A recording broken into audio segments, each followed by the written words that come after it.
And we have to call something hybrid if we have two different imaging tools, physically completely different imaging tools. And what we are doing, we try to match the information together in our brain. And the consequence is that we translate from one investigation to the other investigation and hope that we will find, following the MR, here in the ultrasound, a correlate of the questionable finding.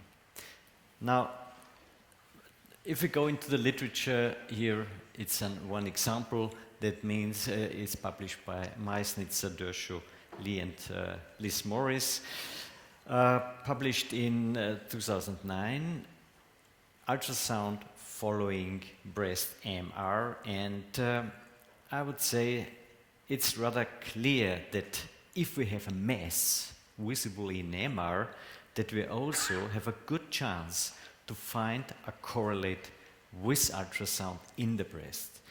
So it is also a clear statement from this publication: the bigger the size in MR, the higher the probability to find the correlate. And if it's somewhere up to 10 millimeters, it is more or less close to the coin, with 56% in this study.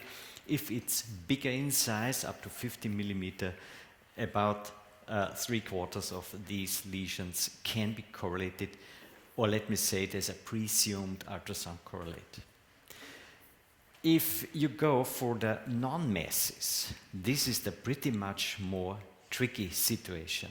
In the non-mass enhancing lesions, you see that in maximum, also in lesions bigger than 15 millimeters, you have only a positive result in 42% in this publication. And then they compared as well the Pirates categorization, 4 and 5, and related this to the probability to find a correlate.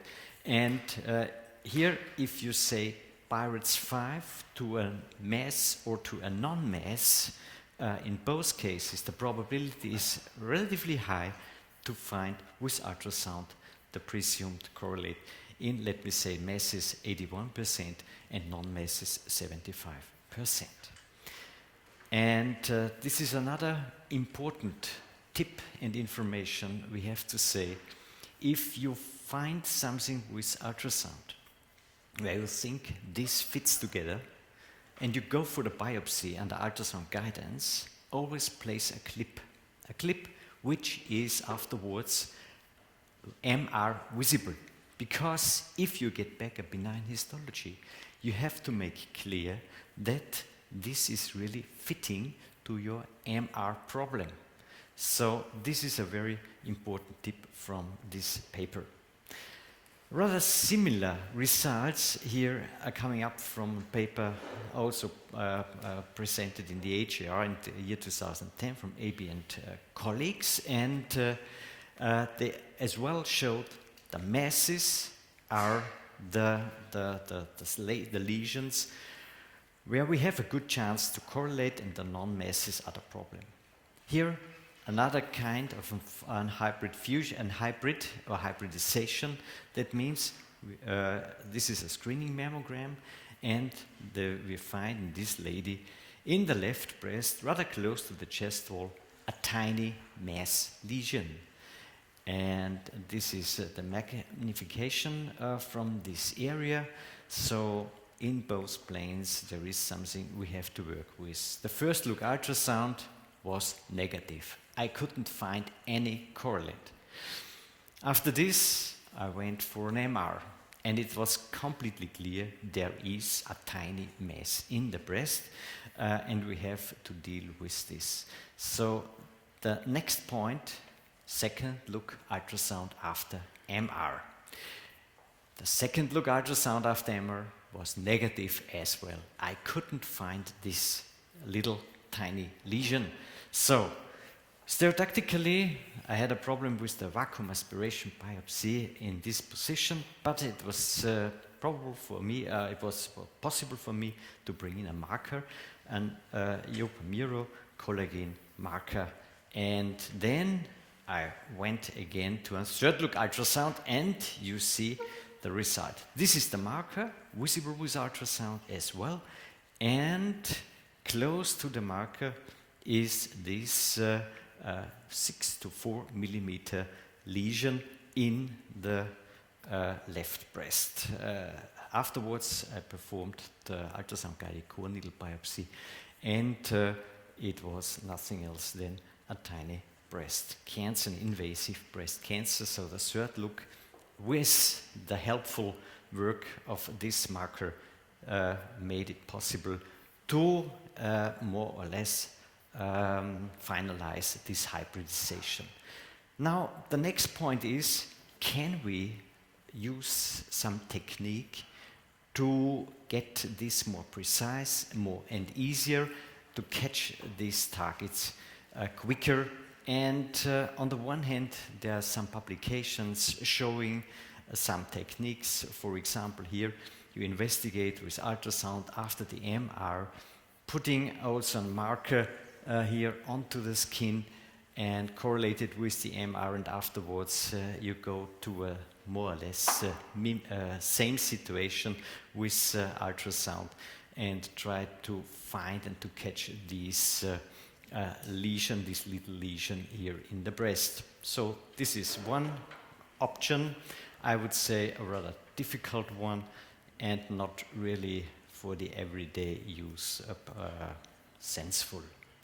Another idea was to apply an ultrasound transducer and attach an ultrasound transducer to a pedal which is compressing during the mammography investigation, and to compare whether this works in the additional ultrasound afterwards to correlate in the second look ultrasound investigation. This is also something with a lot of technique behind and a lot of stuff behind, and not really useful for our everyday work. The next, a very sophisticated algorithm software behind. From Giorgio Rizzato and Fausto worked on this topic, and they called it volume navigation, this tool. So first you have your diagnostic MR in the typical prone position, and if then they go for the second look ultrasound. If the second look ultrasound is negative, then this procedure could work.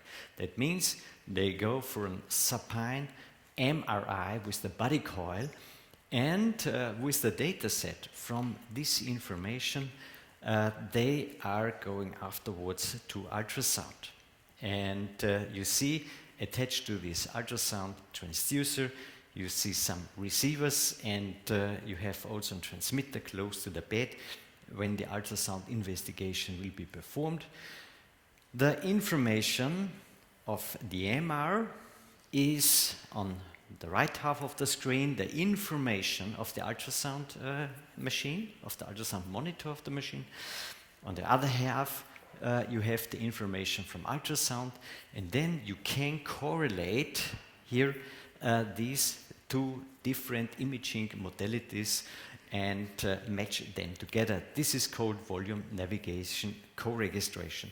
The meantime, for this volume navigation was, and to find and to correlate, was 9.5 minutes, about 10 minutes we have to say. And the point to probe distances were 6 plus minus 5 millimeters, 5 plus minus 3 millimeters. So if you find something with ultrasound, with this correlation, it's fine. You can apply color flow study, you can apply elastography, for example. So you can also reduce the biopsy, number of biopsies, and on the other hand, you can go for an ultrasound-guided biopsy. So this is the algorithm they presented. That means suspicious prone MRI, second look ultrasound. Afterwards, you go for a definite ultrasound-guided biopsy, for example, if you see something with second look ultrasound.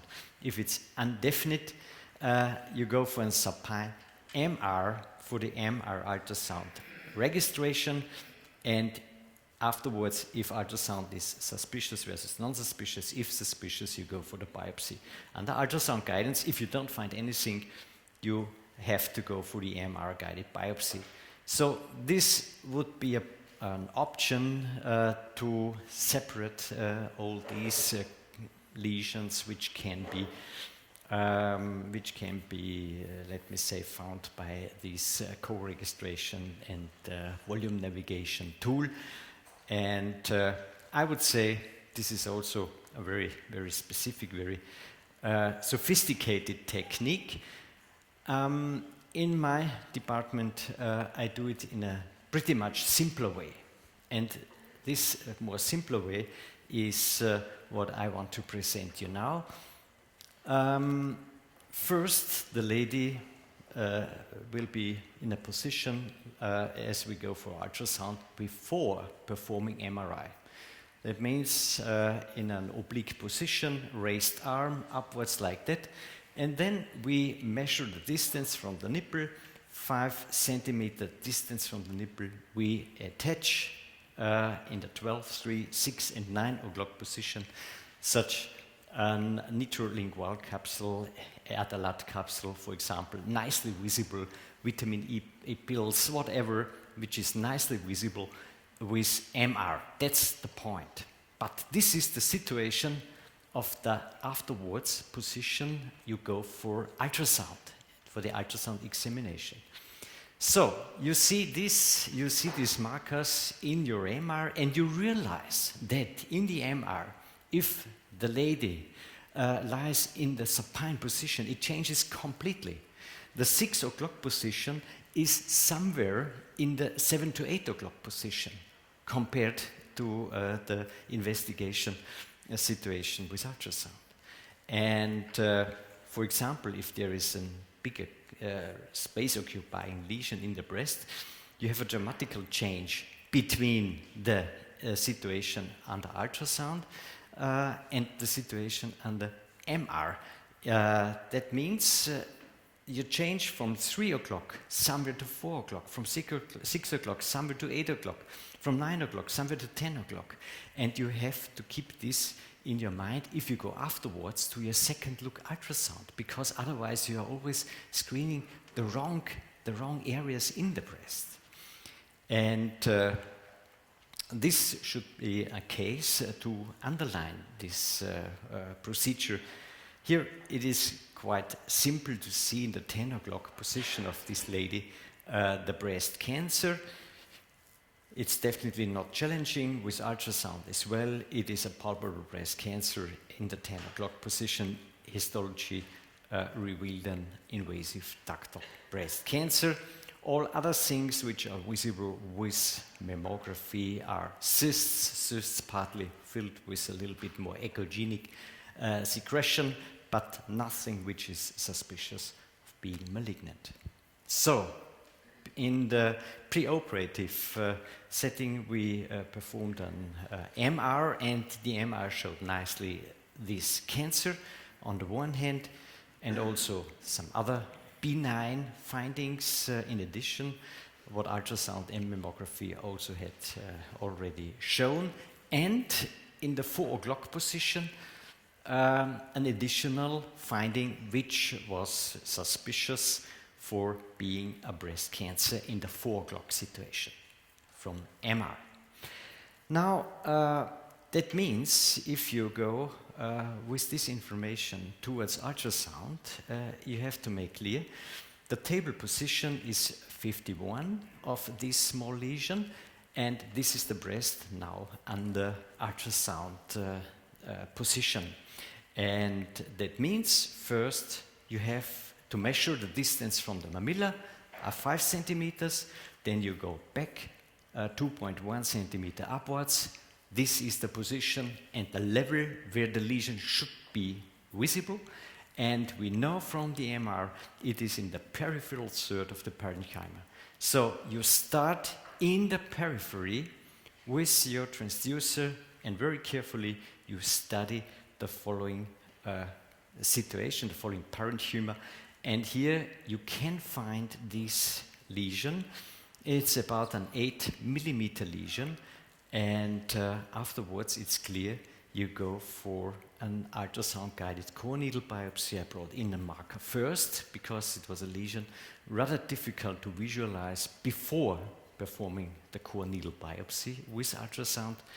And then I always bring in first a marker beyond the lesion, and then I go with my large core needle biopsy into the lesion, and histology revealed an invasive ductal carcinoma in addition. So it was a multicentric disease, and this is how this procedure works.